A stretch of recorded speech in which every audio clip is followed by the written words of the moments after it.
दरम्यान याच जमीन व्यवहार प्रकरणावरून आता आरोप प्रत्यारोप सुरू झालेले आहेत। कुणी काय वार पलटवार केले आहेत पाहूया टॉप 9 बातम्यांमध्ये। जमीन व्यवहार प्रकरणामध्ये सुप्रिया सुळेंकडून पार्थ पवारांची पाठराखण। तहसीलदार सांगतोय की सहीच केली नाही, मग व्यवहार होऊ शकत नसेल तर स्टॅम्प ड्युटीची नोटीस कशी आली?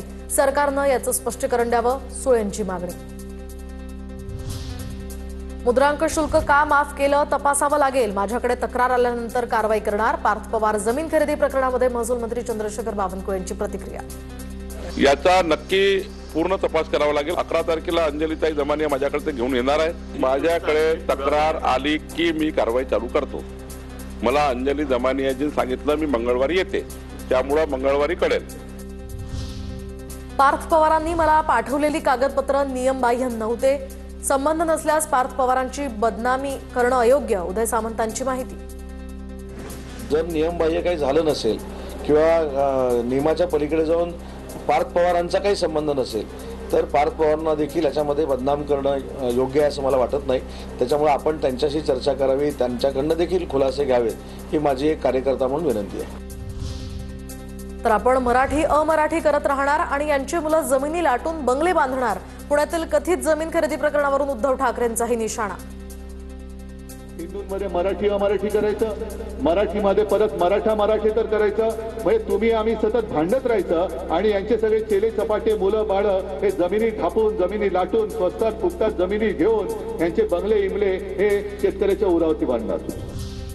पुण्यातील जमीन व्यवहार राजकीय वरद हस्ताशिवाय शक्य नाही। नैतिकता असेल तर उपमुख्यमंत्री अजित पवारांनी राजीनामा द्यावा, एकनाथ खडसेंची प्रतिक्रिया। तर भोसरी जमीन प्रकरणी मी राजीनामा दिला होता, खडसेंकडून आठवण।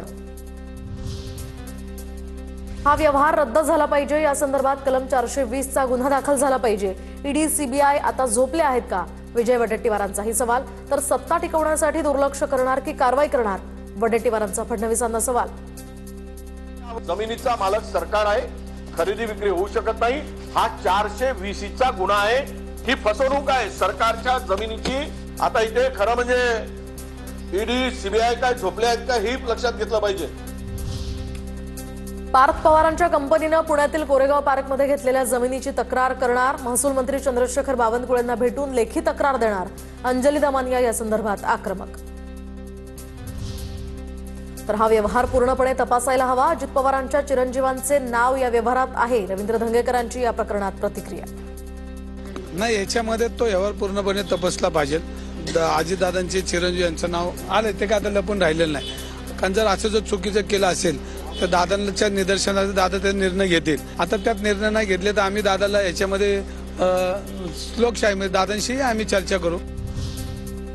पुण्यातील जमीन प्रकरणाची निवृत्त न्यायाधीशांमार्फत चौकशी व्हावी, तसंच महार वतनी जमीन घेणाऱ्यांवर आता कायदेशीर कारवाई करावी। पार्थ पवारांच्या जमीन खरेदी वादावरून सचिन खरातांची मागणी। या प्रकरणाची सखोल चौकशी करण्यात यावी। या प्रकरणाची चौकशी करताना निवृत्त न्यायाधीश निशांमार्फत ही चौकशी समिती नेमून चौकशी करण्यात यावी, अशी मागणी आमची आहे।